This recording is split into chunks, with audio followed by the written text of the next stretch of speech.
Coucou, j'espère que vous allez bien. Nous sommes vendredi 6 décembre et je déclare ouvert un nouveau vlog de lecture. Mais avant de parler de lecture, j'aimerais dire un grand merci aux personnes qui m'ont soutenu, aux personnes qui m'ont encouragé, donné des petits conseils, dont notamment Aurélie et Michel. Un grand merci pour votre soutien. Voilà, tout simplement, j'avais depuis très longtemps envie de venir sur cette plateforme pour proposer mes avis lecture, mon quotidien de lectrice sous un format un petit peu plus long. Ça y est, c'est fait, je suis lancée et un grand merci aux personnes qui m'ont soutenu. Cœur, merci beaucoup. Je vous prends ce matin tout simplement parce que je vous emmène avec moi à la bibliothèque. J'ai 2 livres à rendre. Celui pour lequel j'avais déjà fait un retour sur ma première vidéo YouTube. Il s'agit de Freida McFadden, le Boyfriend. Si vous voulez mon avis sur ce livre, eh bien, je vous invite tout simplement à regarder ma toute première vidéo YouTube. Et puis un deuxième livre pour lequel, eh bien, je ne vous en parlerai pas parce que ce n'est pas moi qui l'ai lu. Eh bien, c'est le tome 2 qui s'intitule La vie de Bouddha d'Osamu Tezuka. Version française, Les 4 portes. Alors, on est sur... Hop, là, on est sur le roman. Je vous montre le sommaire. Et puis, on est sur un manga. Alors, un manga qui se lit dans le sens de lecture classique. Voilà, on n'est pas sur un manga qui se lit dans le sens de lecture tel que nous le connaissons sur les mangas. Je vous montre un petit peu plus les illustrations. Alors, j'ai pas du tout envie de vous spoiler. Alors, je sais pas trop. Voilà. Si vous voyez les illustrations. C'est un manga qui plaît vraiment beaucoup. C'est mon compagnon qui l'a lu. Il aime vraiment beaucoup. Donc là, c'est le tome 2. Je sais pas combien il y a de tomes en tout. C'est vraiment hyper intéressant. Je vous lis la 4e de couverture du tome 2 du coup. 10 ans se sont écoulés depuis la naissance du prince Siddhartha. Ce dernier donne bien du souci à son père, le roi Suddhodana, qui se souvient de la prophétie du maître Asita. Il deviendra le roi du monde. Une personne telle que lui n'apparaît qu'une fois en des milliers de siècles. Sans oublier Tata, le petit voyou attachant devenu grand, qui veut se venger du Kosala, responsable de la mort de sa famille. Donc voilà, donc on est sur un manga. Alors là, il est en version cartonnée. Et on est sur un manga qui fait combien de pages? 408 pages. Vous voyez, donc il est quand même assez épais. Mais voilà, les illustrations ont l'air plutôt chouettes. Donc du coup, c'est parti. Je vais rendre le tome 2 et je vais lui prendre donc le tome suivant. Et puis, c'est parti, go! Je vous emmène avec moi.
je suis assise dans le secteur thriller, cozy mystery, roman policier.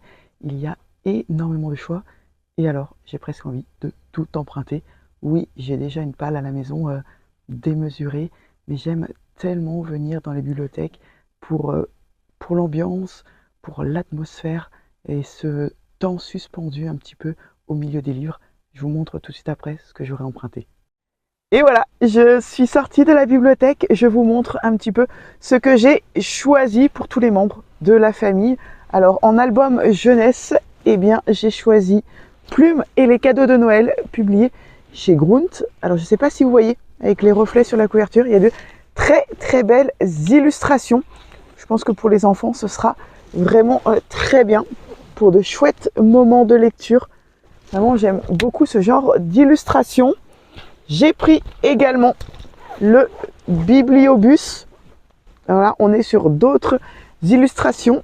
Et là, je vous lis la 4e de couverture. Quand Élan racontait une histoire, personne n'égalait ses talents de conteur. Un jour, pourtant, il fut à court d'idées. Le lendemain, il décida donc d'aller en ville à la bibliothèque. Donc, trop chouette le Bibliobus. Et je vous montre, j'aime beaucoup aussi ces illustrations, un petit peu comme ça. Oui, il y a du texte, il y a de très belles images.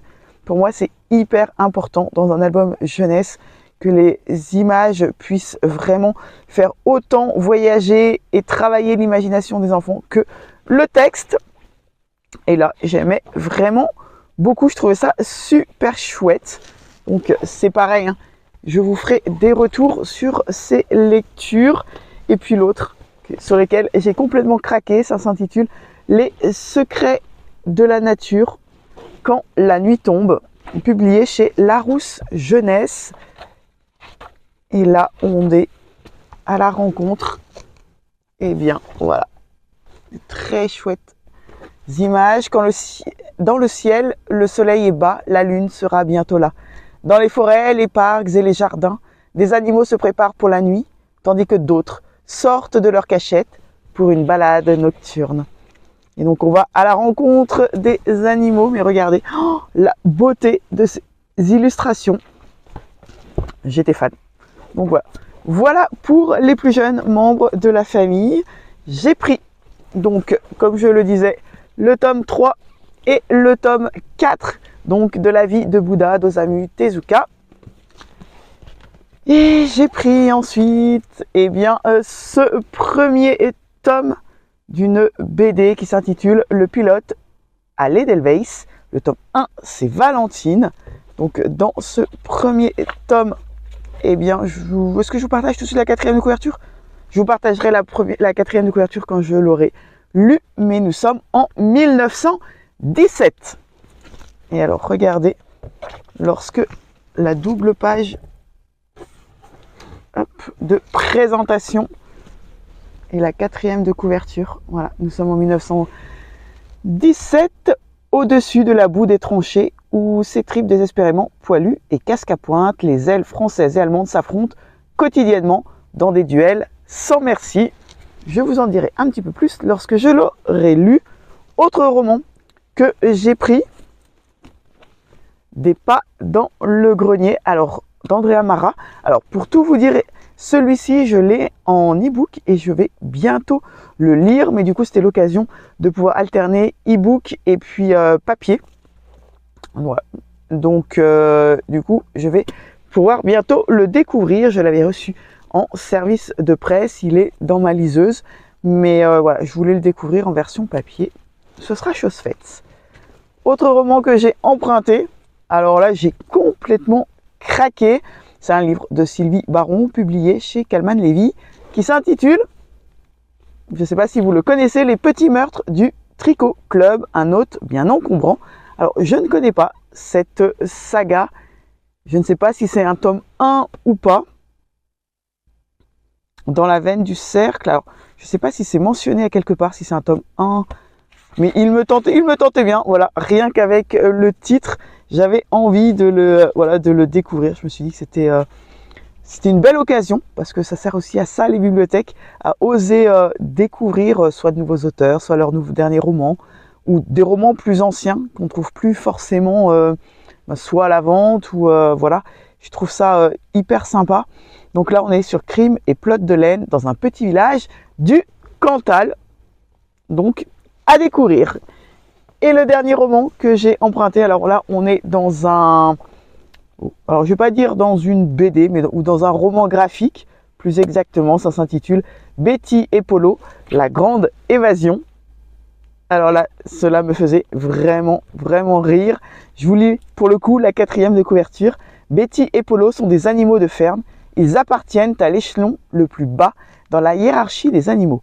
Les fonds de bouillon, ceux destinés à finir dans une assiette. Bien décidés à ne pas garnir la table du réveillon, ils parviennent à s'enfuir juste avant Noël et découvrent qu'il existe une école pour devenir de parfaits animaux de compagnie. Betty et Polo parviendront-ils à décrocher ce statut tant convoité?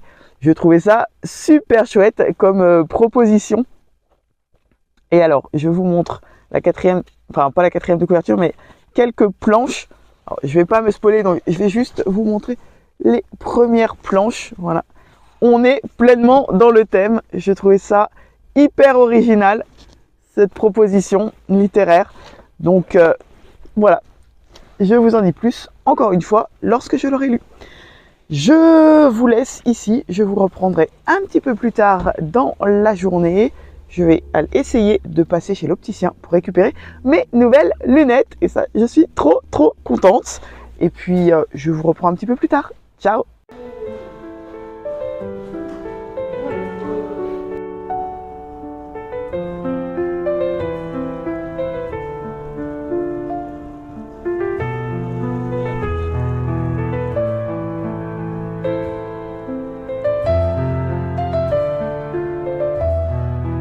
Je suis trop contente, j'ai mes nouvelles lunettes. Donc là, la première paire. Voilà, pour de très bonnes heures de lecture à venir, autant être très confortable. Donc là, je suis mais super contente. Donc là, on était sur la première paire que j'avais choisie. Et puis, vous savez, il y a certaines offres. Chez les opticiens, j'avais le droit à une deuxième paire. Et voici la deuxième que j'avais choisie. Autre forme, autre couleur. Mais j'aime vraiment tout autant. Donc, je suis mais trop contente. Voilà. Le plus difficile va être de savoir laquelle je vais porter. Voilà. Oui, c'est mon problème existentiel à cette seconde où je filme. Mais c'est pas grave. Allez, je vais partir sur celle-ci. Je vous quitte momentanément puisque je vais au travail. Et puis, je vous retrouve juste après, pendant ma pause déjeuner, pour un petit avis lecture. Je vous dis à tout de suite. Je vous reprends un instant, j'espère que vous m'entendrez bien. Il y a du vent, le temps est pas super beau. Je profite d'une petite accalmie au niveau de la pluie pour vous emmener avec moi sur cet endroit que j'aime énormément.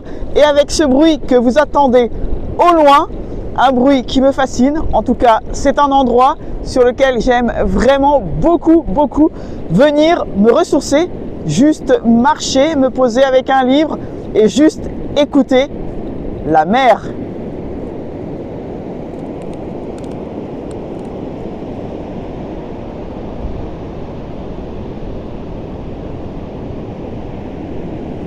C'est parti, on va s'approcher un peu plus.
c'est un endroit que j'aime tout particulièrement.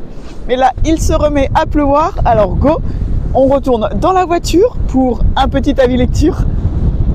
Nous sommes cette fois dans la voiture, il y fait clairement un petit peu plus chaud qu'à l'extérieur et surtout, on est à l'abri de la pluie. J'espère que le son sur les rushs précédents seront pas trop mauvais, mais en tout cas, je voulais vous partager cet instant.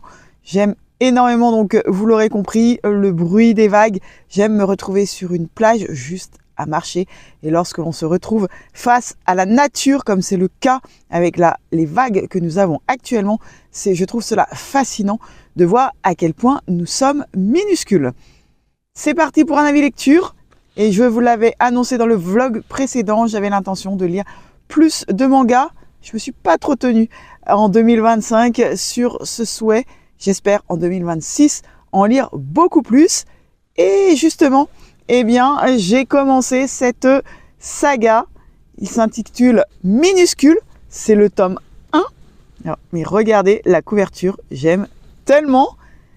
Écrit par Takuto Kashiki et publié chez Komiku Édition. Voilà, Komiku Édition. Donc on est sur le tome 1, je vous partage la quatrième de couverture. Akumei et Mikoshi mesurent 9 cm et vivent dans la forêt. Elles habitent dans un tronc d'arbre, se déplacent à dos de scarabée et construisent des tentes avec des feuilles de mandarinier. C'est fou, tout ce qu'on peut réaliser quand on n'est pas plus haut que 3 pommes. Venez partager leurs aventures à la fois simples, paisibles et attendrissantes. Ces minuscules personnages et leurs amis à fourrure vont enchanter votre quotidien. Alors, si je ne me trompe pas sur les prénoms, eh bien, nous avons, parce que j'avoue, tout au long de ma lecture, j'inversais leurs 2 prénoms. Nous avons ici la petite fille qui s'appelle Akumei et ici, nous avons donc Mikoshi. Voilà, donc c'est un manga qui fait 205 pages, mais alors, mais quel doux moment de lecture. Il n'y a pas d'autre mot. On embarque avec ces 2... Alors, au début, j'ai cru que c'était 2 petites filles jusqu'à ce que sur une certaine scène, elles sont en train de boire de la bière. Donc, on est sur 2 jeunes femmes qui font donc 9 cm de haut et comme l'indique la quatrième de couverture, eh bien, elles vivent tout de cette hauteur et leurs amis, eh bien, ce sont bien évidemment notamment des animaux de la forêt. Elles se baladent à dos de scarabée. On va les suivre dans leur quotidien. Petite surprise, je croyais que ça allait être un récit du début jusqu'à la fin. En fait, on les accompagne au cours de 8 petites scénettes dans leur quotidien, dans leur travail, dans leurs rencontres, dans leurs amitiés. Alors, moi, j'ai beaucoup aimé les illustrations. J'ai beaucoup aimé l'expression des émotions. Je ne sais pas si vous verrez bien. Hop. C'était un chouette moment de lecture. Voilà, un petit peu en apesanteur. On les accompagne. Vraiment adorable. Et puis, on se prête au jeu. On se prête au jeu d'avoir envie de les découvrir dans leur quotidien, ce qu'elles ressentent, ce qu'elles vivent, ce qu'elles partagent également. J'aimais beaucoup cette scène. Et alors, je ne sais pas si je vais retrouver là, ou peut-être si je vais voir le sommaire directement, j'aurai les pages. Mais alors, il y avait 2 illustrations particulièrement que j'aimais vraiment beaucoup. Alors, il y avait celle, voilà, page 97. Alors, je précise, vu que ce sont toutes des petites scénettes, ce que je vous montre ne va vous spoiler absolument rien de l'histoire. Mais alors, regardez. Hop, je ne sais pas si vous voyez. Mais alors, la qualité du trait, ben moi, j'aimais vraiment beaucoup. Et puis, il y avait une autre illustration. Ouais, mais la complexité des représentations à chaque fois, des mises en scène, c'était vraiment très, très chouette de les découvrir comme ça. Voilà, on se laisse vraiment transporter dans leur univers, dans ce qu'elles ont à vivre aussi. Voilà, autre illustration que j'ai beaucoup, beaucoup aimé. Je trouve ça tellement, tellement chouette. Alors, j'avais vu vraiment que des bons retours sur cette série et je confirme, je me rejoins mais pleinement, on se laisse porter. Voilà, il n'y a vraiment pas d'autres mots. Je vais la continuer avec grand plaisir. Parce qu'évidemment, alors je sais pas, je me demande combien il y en a, s'il n'y en a pas 12 ou 13 de volumes. C'est publié depuis 2013 avec une édition française 2015. J'ai l'impression d'être pour le coup un petit peu en retard dans cette découverte, mais je vous le recommande. Voilà, pour un instant cocooning, une jolie découverte des personnages. On se laisse emporter, on se laisse attirer dans leur univers, en tout cas dans l'univers qu'a créé pour ces deux jeunes femmes l'auteur. Et puis c'est chouette avec des illustrations vraiment très belles. Je ne peux que vous la recommander. Alors je viens de vérifier sur Babelio, effectivement il y a 13 tomes de cette saga. Est-ce que ma wishlist vient de prendre un plus 12 d'un coup? Oui, tout à fait. Je plaide coupable, mais j'ai tellement envie de continuer à suivre les aventures d'Akumei et de Mikoshi, de continuer mon immersion dans leur univers, de rencontrer leurs amis, de les accompagner dans leur quotidien, que je vais très rapidement me procurer la suite pour continuer à les découvrir et puis bien sûr retrouver le trait de l'illustrateur. Je vous montre la 4e de couverture, je ne crois pas que je l'avais faite, mais regardez-moi la beauté. Il y a quelque chose de très poétique, à la fois de très doux et en même temps, on va les suivre. Elles sont aussi très fortes et puis on se laisse encore une fois vraiment plonger en immersion totale dans leur univers. Je vous recommande cette saga si comme moi, eh bien, jusqu'à présent, vous ne la connaissiez pas. Je vais vous laisser pour l'instant et puis je vous retrouve un petit peu plus tard. Ciao! Coucou, j'espère que vous allez bien.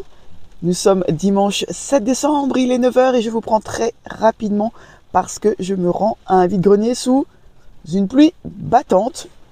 Et oui, donc c'est parti, je vous emmène un petit peu avec moi et puis je vous reprends tout de suite après.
Et voilà, je vous retrouve à la sortie du vide-grenier. C'est un vide-grenier spécial enfant organisé par une association de parents d'élèves.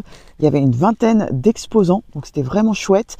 Il y avait beaucoup de choix du coup. Et puis c'est le moment idéal, j'ai envie de dire, un, de soutenir la seconde main et puis deux, de rajouter des petits paquets au pied du sapin qui font toujours plaisir. Clairement, je plaide coupable, j'y ai fait un carnage. J'ai trouvé plein de choses super chouettes à petit prix. Donc ça, on aime, on va pas se mentir. Il y a plein de choses que je ne peux pas vous montrer, bien évidemment. Mais parmi les petites choses que je peux vous montrer, néanmoins, il y a ce jeu à partir de 3 ans qui est édité par la maison d'édition Ozu pour apprendre les quantités. Donc ça s'intitule « Mon premier jeu des chiffres ». Et je trouve ça trop chouette. Petite boîte de rangement. Et donc, on apprend les quantités avec des petites cartes qui sont vraiment toutes douces, que ce soit au niveau de la colorimétrie, mais au niveau des illustrations. Donc voilà, et puis il y a une petite consigne de jeu. Donc là, on peut jouer de différentes manières à partir de 2-3 ans ou alors de 4-5 ans. Mais regardez-moi, comme c'est trop chouette. Vraiment, même les petites cartes pour expliquer les consignes sont vraiment magnifiques. Enfin, moi, j'aime beaucoup. J'aime beaucoup ce que propose la maison d'édition Ozu de manière générale. Le 4 avec le petit bonhomme. Non, c'est chouette. Donc, voilà une petite idée de cadeau pour passer un très bon moment de jeu. J'ai trouvé ce jeu aussi. Alors, toujours de la maison d'édition Ozu qui s'appelle Jeu de Dingo Zoo, observation et rapidité. Donc, à partir de 4-6 ans. Et c'est le même principe avec un petit tiroir. Et puis voilà, il y a une consigne. Donc, c'est de 2 à 5 joueurs, 42 cartes, un jeu d'observation et de rapidité. Je vais vous montrer quelques illustrations, mais je trouve ça vraiment trop chouette. Hop, là, on doit piocher 2 cartes. Hop, la petite carte pour nous dire piocher 2 cartes. Waouh, j'aime trop. Alors moi, je suis très fan de ce qu'il proposait. Donc voilà, encore une petite idée cadeau. Autre chose que j'ai pu trouver, et là, très honnêtement, les jeux, je les ai eus à 1 € pièce. 200 questions, réponses, mini-box d'éveil de 2 à 5 ans.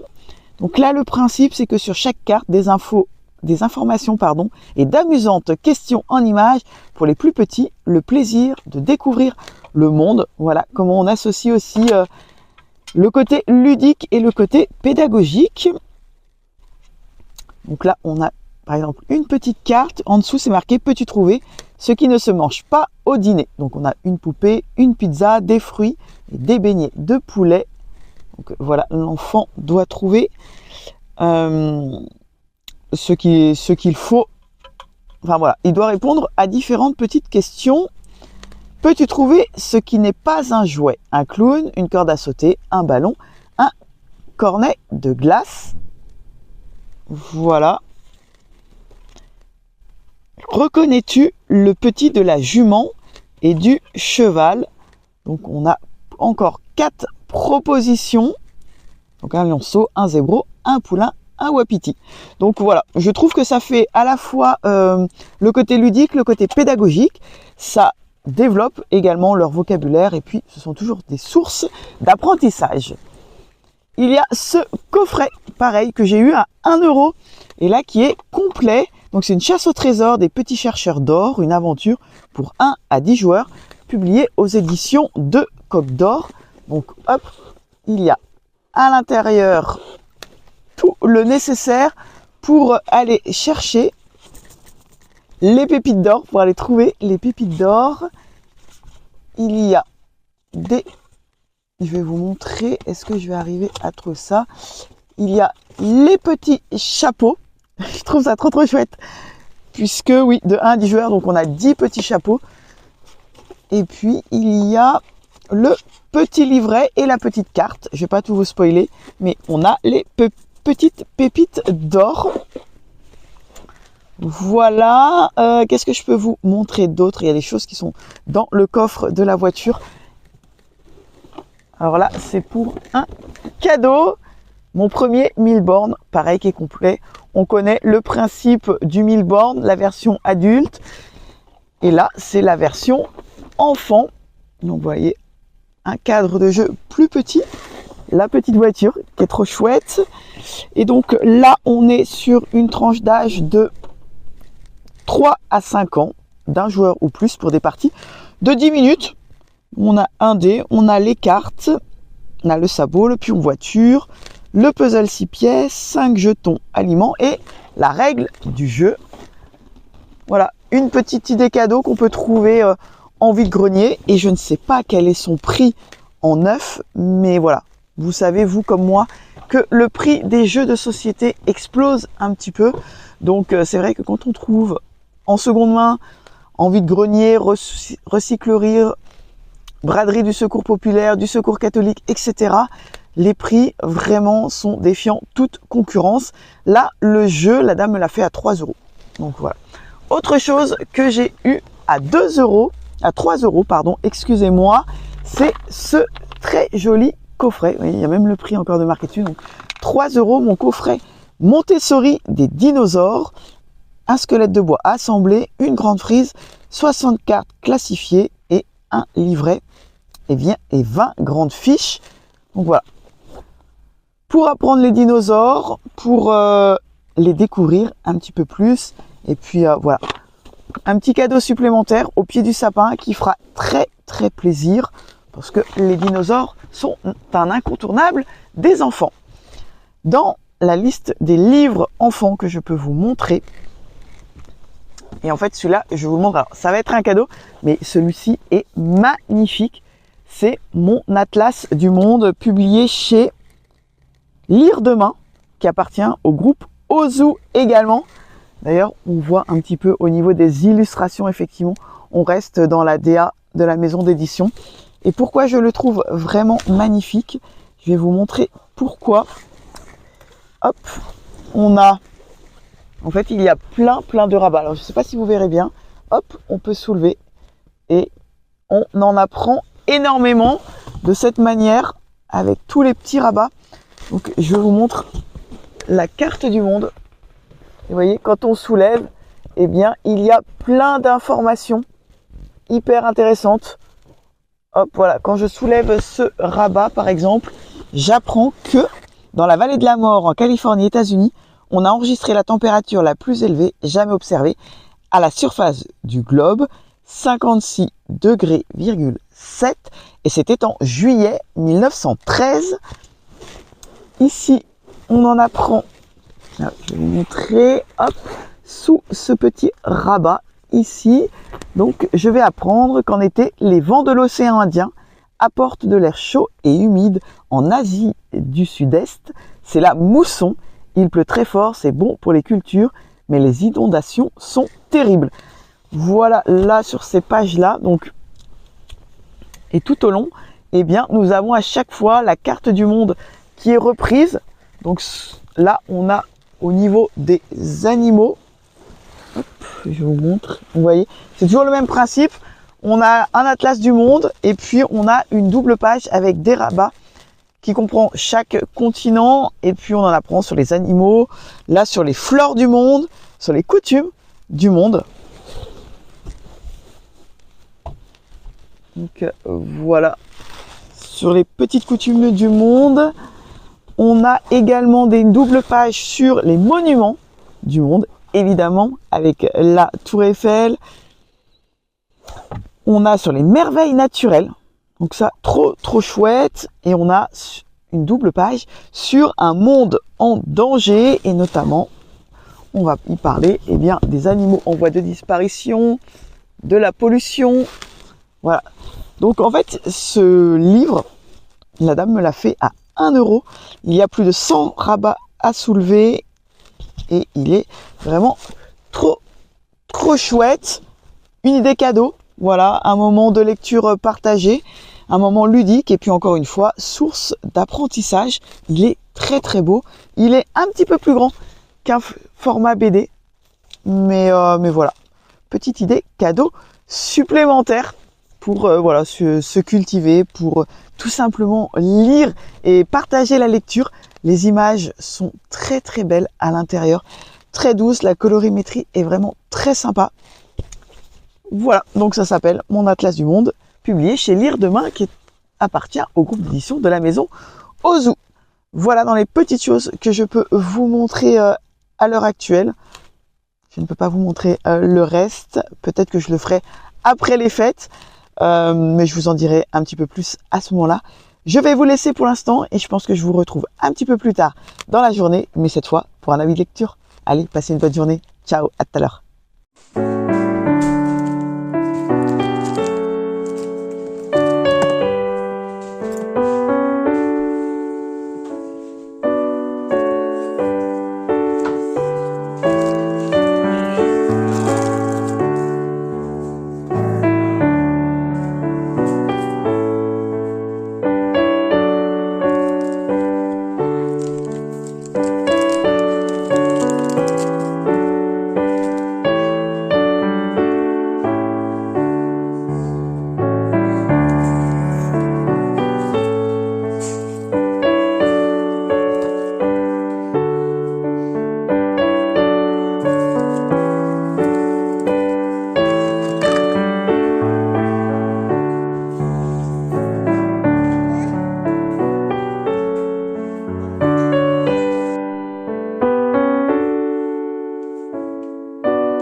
Ça y est, la décoration du sapin est terminée.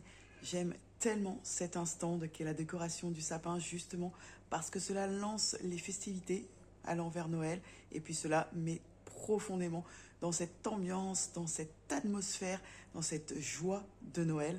J'aime ce moment parce qu'il est partagé, parce qu'on se réunit tous autour du sapin pour pouvoir le faire et c'est un très très chouette moment. Alors ce sapin est un petit peu particulier parce qu'en fait nous étions partis sur un sapin d'environ 2,20 m, 2,30 m maximum et jusqu'à présent il n'y en a aucun qui me plaisait, aucun pour lequel j'avais un véritable coup de cœur. Alors on a attendu un petit peu et puis nous avons trouvé ce sapin qui, oui, est un petit peu trop grand parce qu'il fait entre 2,50 m et 2,70 m. On n'est pas du tout sur les mêmes dimensions, mais c'était pas grave, on le trouvait parfait. On avait tellement envie de se le procurer.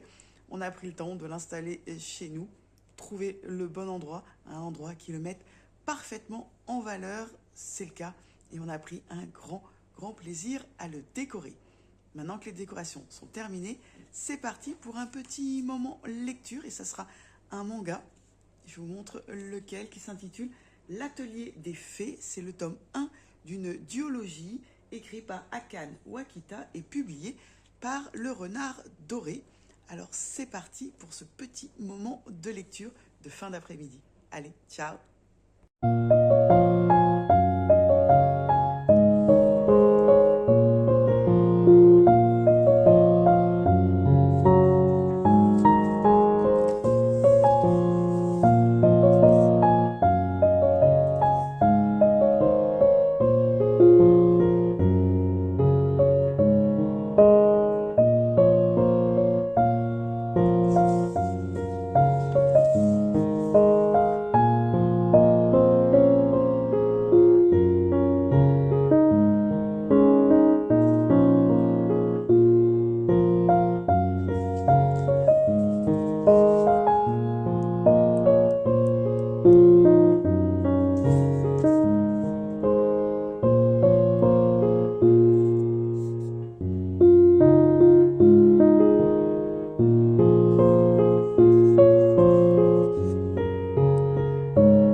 Coucou, j'espère que vous allez bien, j'espère que vous avez passé un très bon week-end et pour clôturer cette très belle journée que je viens de passer, j'ai le plaisir de venir vous retrouver tout simplement pour venir clôturer ce vlog par des avis lecture et puis pour vous présenter mes prochaines lectures.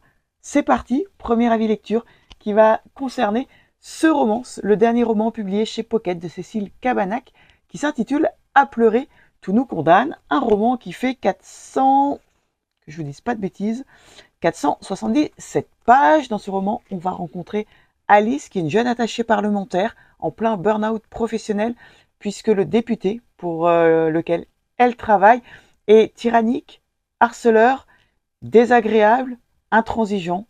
Bref, le genre de personne qui pousse réellement toutes les personnes qui l'entourent à bout. Elle est poussée à bout puisqu'elle va tenter de se suicider, mais sur un sursaut, elle va se confier à sa maman et elle va prendre la décision de dire stop, ça suffit, il faut que cette situation s'arrête, il faut que cette emprise qu'il avait sur elle s'arrête, une emprise professionnelle, il faut que tout cela cesse, que le harcèlement cesse, elle va oser dire stop, et pour cela, elle est prête à tout, y compris à partir, à tout plaquer et à partir à Saint-Jean-Ibar, un petit village dans lequel ses parents ont une résidence secondaire, une maison familiale plus exactement. Une maison familiale qui a une lourde histoire, très lourde histoire, puisqu'il y a plus de 20 ans, y habitait la tante d'Alice, une tante qui a disparu sans jamais laisser de traces, un cold case qui n'aura jamais été résolu. Alice va donc tout plaquer, aller vivre dans ce petit village pour se ressourcer et puis pour reprendre un petit peu les rênes de sa vie. Mais face à ce cold case, elle va prendre la décision de tenter de le résoudre, d'aller chercher des réponses là où elle n'en a jamais eu. Toute sa vie, depuis 20 ans, l'ombre de Diane, sa tante, plane au-dessus de la famille. Elle sait qu'il y a des secrets, elle sait qu'il y a des non-dits, mais aujourd'hui, cela suffit également, elle veut savoir. Et face à cela, il va falloir qu'elle cherche, qu'elle remue la boue dans un petit village où, les secrets ont plutôt tendance à vouloir rester enterrés, ou en tout cas, personne ne veut parler, personne ne veut se replonger dans cette affaire qui date d'il y a 20 ans. Elle va remuer ciel et terre, peut-être au péril de sa vie. Dans ce récit, Cécile Cabannac, je vous en avais déjà parlé lorsque j'avais débuté, je crois que j'en étais dans ce vlog à la page 100 environ. J'aime beaucoup sa plume, une plume percutante. Elle détaille, elle donne beaucoup de détails, mais sans jamais tomber dans le trop. C'est suffisamment détaillé par contre pour que ce soit immersif, pour que l'on s'imprègne de l'ambiance, de l'atmosphère de ce petit village. On y ressent un petit peu vraiment tous ces... Vous savez, qu'il peut y avoir dans un petit village, on se sent nous-mêmes, lecteurs, un petit peu épiés. On va accompagner Alice, on va l'accompagner dans toutes ses recherches, dans ses rencontres qu'elle va faire, dans l'adversité qui va advenir. On évolue au fur et à mesure dans cette double temporalité également, puisque on va évoluer avec Alice, mais on va se replonger dans ce cold case qui date d'il y a 20 ans. Donc on va faire vraiment ce bond dans le temps.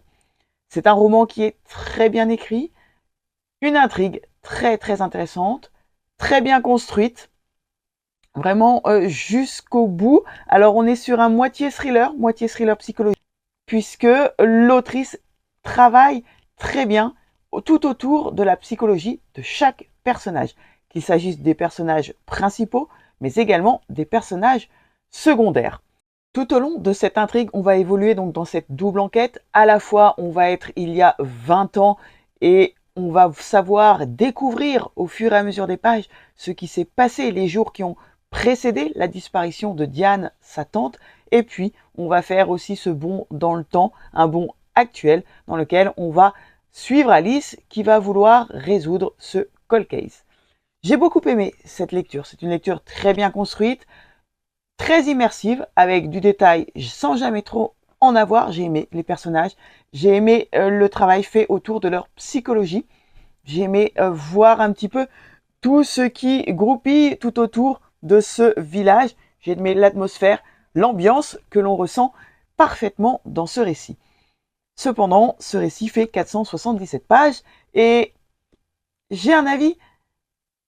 J'ai du mal, même moi, à mettre les mots sur mon avis ferme définitif. J'ai beaucoup aimé ma lecture, je ne vous la recommande. J'ai beaucoup aimé la plume, mais alors que l'intrigue commençait vraiment crescendo, qu'il y avait énormément de tension, il m'a manqué un quelque chose. Il m'a manqué un waouh, il m'a manqué des twists, il m'a manqué des rebondissements de folie. Je n'ai pas senti que l'autrice me baladait. On suit vraiment l'enquête, on suit les rencontres et il m'a manqué d'événements très forts, très importants. Et lorsque l'on arrive sur la moitié du récit, j'ai trouvé ça un petit peu long. Alors, c'est intéressant, il y a certes des événements, mais il m'a manqué quelque chose qui fait waouh, qui me donne envie de tourner les pages, de tourner les pages, de tourner les pages et encore de tourner les pages. Il y a, j'ai même pas envie de parler de twist sur la dernière partie du récit. Il y a un événement très important et j'aurais aimé que cet événement survienne un petit peu plus tôt pour que ce soit creusé, pour que le côté un petit peu macabre, lugubre, soit un petit peu plus travaillé. Pour moi, cet événement est arrivé un petit peu tard, bien qu'il soit très très fort et que à partir de cet événement, j'ai envie de dire, la lecture s'est relancée, mon engouement pour ce récit s'est également relancé. Pour tenir jusqu'au bout de l'intrigue. Alors c'était une très chouette lecture, j'ai passé un bon moment de lecture, j'ai aimé découvrir cette autrice, je n'avais jamais lu de roman de Cécile Cabannac, et pour autant, eh bien, lorsque j'ai refermé le livre, eh bien, certains passages du récit m'ont paru trop longs.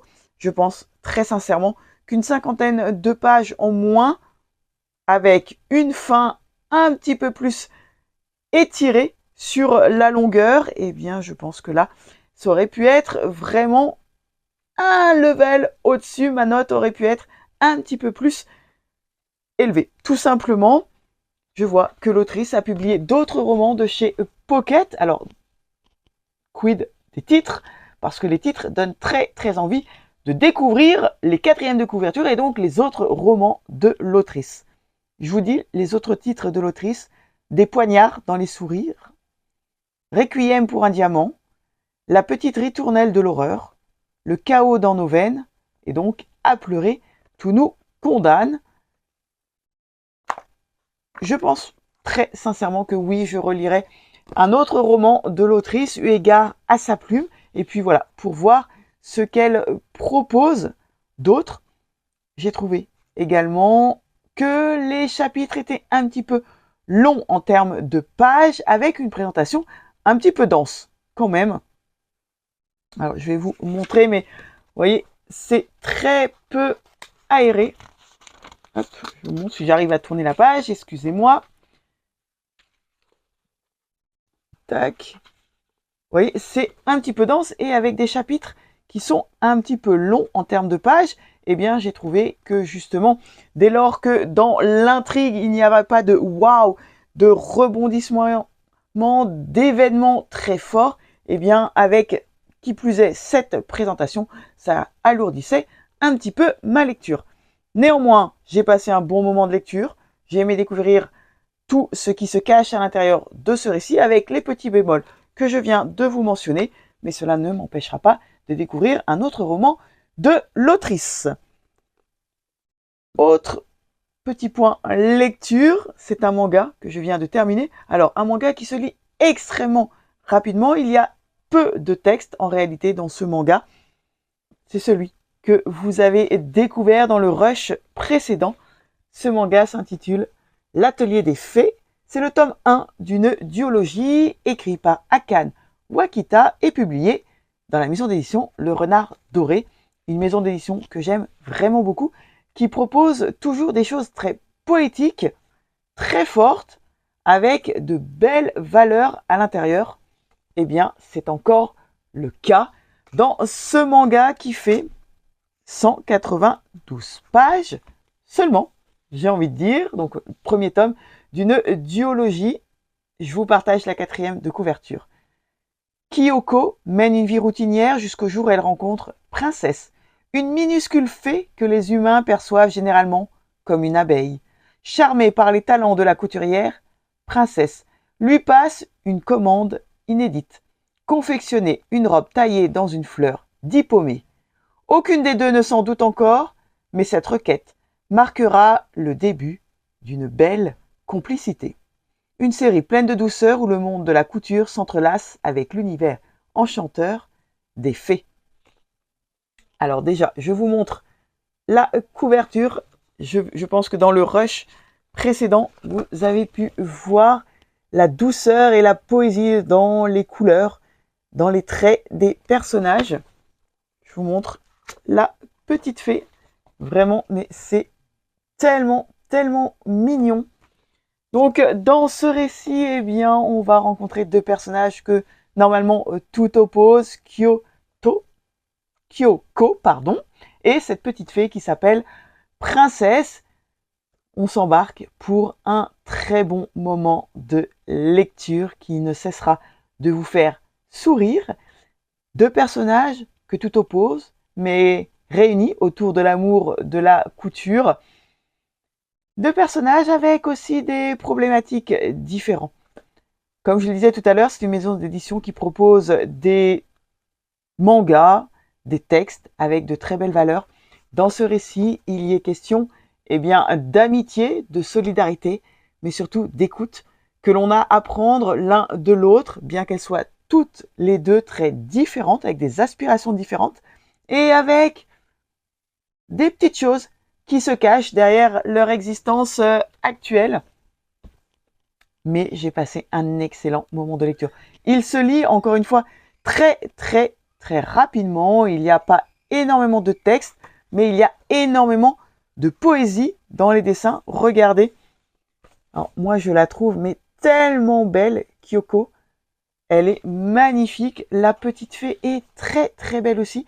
Il y a de la douceur dans le texte. Il y a de la douceur dans les illustrations.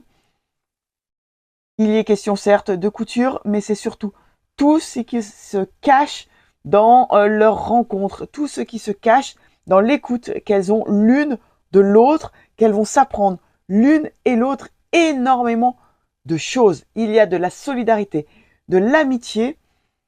C'est vraiment un très beau duo. Est-ce que... oh, alors moi, je la trouve mais magnifique, ce personnage principal. Je ne sais pas si vous le verrez bien à l'écran. Il y est question évidemment de couture. Il y a des petites scènes un petit peu drôles. Alors, c'est présenté sous forme d'épisodes. Il y a plusieurs épisodes. Mais en réalité, on suit l'histoire. Il y a un fil conducteur de A à Z. Pas comme l'autre roman que je vous avais présenté, Minuscule, où on suivait ces deux personnages, mais dans des scènes différentes à chaque fois. Là, on est sur des épisodes différents, mais il y a toujours ce fil conducteur. C'est vraiment une histoire qui évolue sous nos yeux. Un prologue, plusieurs épisodes et puis un épilogue, et je vois qu'à la fin, il est mentionné qu'en réalité, c'était plusieurs épisodes qui étaient parus sur le site Web Action. Je ne connais pas du tout ce site, en 2020 et 2021. Et puis, il y a dans ce récit l'épilogue qui, lui, est inédit. Un très bon moment de lecture. Je me procurerai le tome 2 pour continuer à approfondir un certain mystère qui se soulève dans ce récit. Mais voilà, pour un bon moment de lecture, si vous n'avez pas un temps de fou devant vous pour lire, vous pouvez le lire très rapidement. On en retire certains enseignements. C'est doux, mais pas que. C'est poétique, tout en étant réaliste. Une très belle rencontre que l'on fait avec Kyoko et Princesse, cette petite fée, tout simplement, dans l'atelier de couture. Et j'ai aimé aussi cette présentation. Donc, on a toutes les planches des illustrations classiques que l'on peut retrouver avec, voilà, dans un manga. Mais j'ai aussi aimé qu'il y avait des planches un petit peu plus particulières, et notamment en fin d'épisode, qui vont venir un petit peu, alors je vais pas dire casser le rythme au sens négatif, mais au contraire, casser le rythme, donner un autre rythme à notre lecture, avec d'autres planches. Il faut être attentive à ces planches également, parce qu'elles ont tout leur sens. Elles sont sous un autre format, mais elles ont vraiment beaucoup de sens. Ici, nous avons une planche qui va présenter la maison de Kyoko avec l'atelier.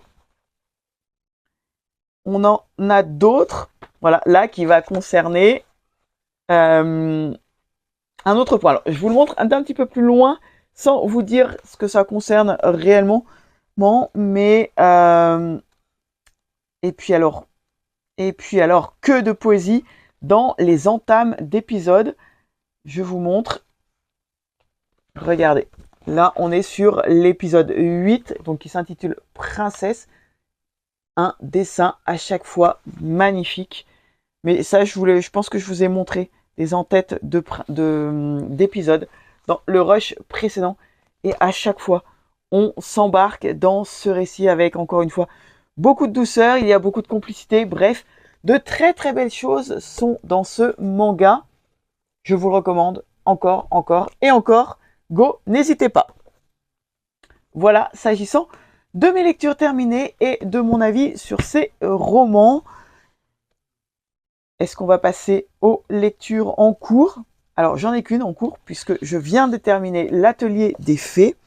Ma lecture en cours concerne la BD de l'Avent.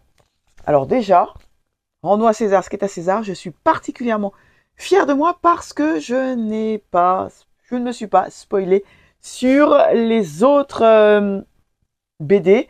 Je me suis bel et bien arrêté à la BD du jour.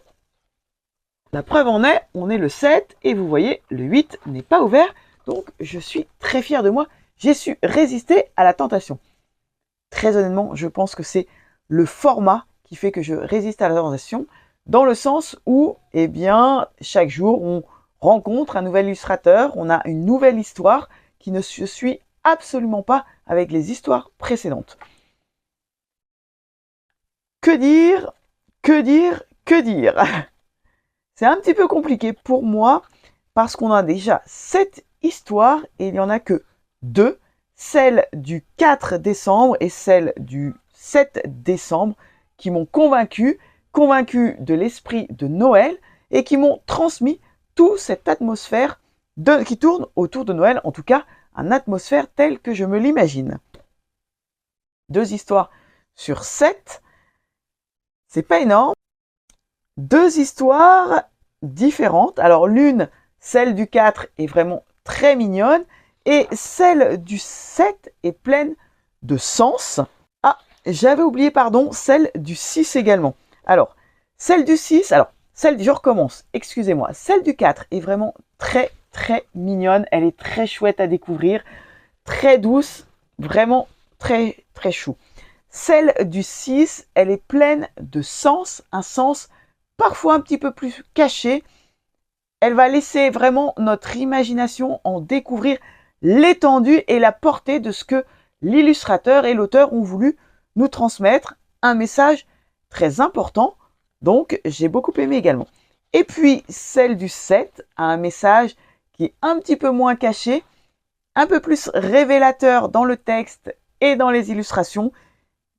3 dates que j'ai beaucoup aimées. Donc, sur cette histoire, il y en a en réalité 3, celle du 4, du 6 et du 7, que j'ai beaucoup aimées. Elles sont très différentes, ont un impact différent, avec un message différent. Surprise, pour demain, j'ouvrirai donc le 8 demain. Par contre, j'aime toujours autant, ce sont les présentations des en-têtes. Toujours très colorées. Voilà. J'aime beaucoup les couleurs. Alors, pour autant, ça, je valide à 100%. Regardez, alors celle du 8, ça ressortira peut-être un peu moins en vidéo, mais en tout cas, le jaune est magnifique. Et ça, pour autant, ça nous transporte dans l'esprit de Noël. Et je reste absolument fan de la couverture. Voilà, alors ça, par contre, la couverture, je valide à 1000%. Esprit de Noël, couleur, douceur, poésie, tout est dans cette couverture. Donc voilà ma lecture en cours. Et là, je vais vous faire un aveu. Je n'ai jamais lu de romance de Noël et je ne sais pas ce qui me prend, mais j'ai très très envie de lire des romances de Noël. Alors, ok, go. Je me suis dit, quitte à avoir envie, autant se lancer. J'ai choisi pour débuter ce roman de Tia Wolf, publié chez Hugo Poche, qui s'intitule From Christmas with Love, Glitter et Barré. Alors, voilà, la couverture, elle est dinguissime. J'aime beaucoup. Je vous partage la 4e de couverture rapidement.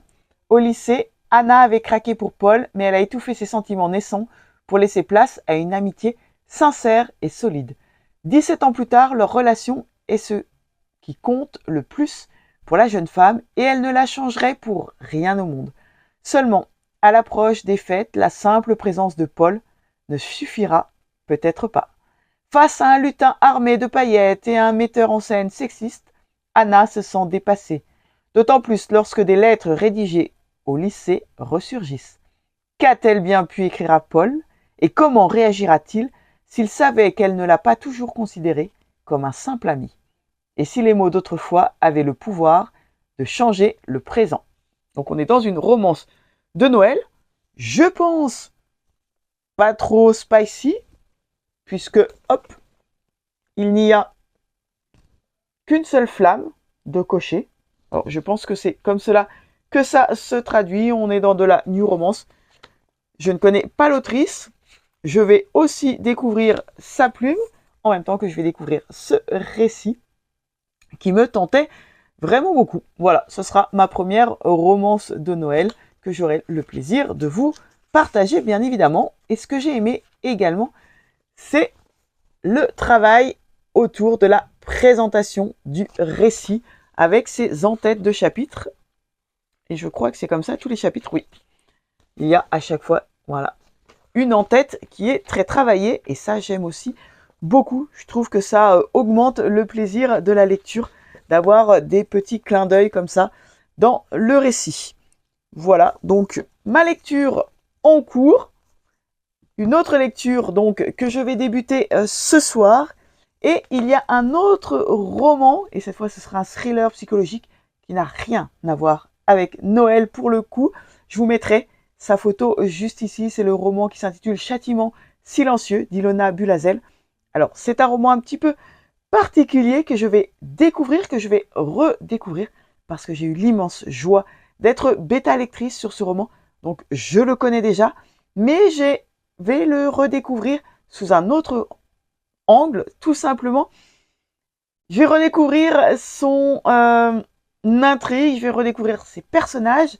Ilona Bulazel, c'est une autrice que j'aime beaucoup, qui fait de l'auto-édition, des récits à chaque fois percutants, parfois même dérangeants, mais en tout cas qui nous embarquent toujours de la première ligne au point final. Il y a toujours des twists, il y a toujours des rebondissements, et on n'en sort jamais indemne. En général, ce sont des romans, lorsqu'on les termine, on s'en souvient longtemps encore après. J'avais lu d'Ilona Bulazel L'arme macabre, vraiment pépite de chez Pépite. Donc je vais me relancer dans cette lecture parce que après l'avoir découvert en bêta lectrice, j'avais envie tout simplement de le découvrir cette fois en tant que lectrice et de me replonger dans ce récit, de les découvrir sous un autre regard. Donc je vous remettrai sa couverture juste ici. Voilà ce que je voulais partager avec vous. J'ai encore beaucoup de choses à vous partager. Notamment, je pense que dans mon prochain vlog, je vous montrerai quelles sont mes lectures de Noël. Parce que lorsque je vous dis que j'ai décidé de lire des romances de Noël, je ne fais pas les choses à moitié et il semblerait que j'ai un petit peu craqué. Enfin bon, le terme un petit peu craqué n'est pas le terme qu'emploierait mon banquier. Je ne pense pas qu'il emploierait ce thème-là parce qu'il est totalement actuellement en PLS. Qu'on se le dise. J'ai d'autres livres que je vous présenterai également, mais en attendant, je vais vous laisser ici, je vais clôturer ce vlog. N'hésitez pas à liker, n'hésitez pas surtout, encore plus important, à venir échanger sur vos lectures en cours, à me partager ces lectures et puis tout simplement, pourquoi pas, également à vous donner vos avis sur les romans pour lesquels je vous ai donné mon avis dans ce vlog. Je vous laisse ici et puis je vous dis surtout de prendre bien soin de vous, de faire de belles lectures et puis de passer un très bon début de semaine. Allez, à très vite. Ciao!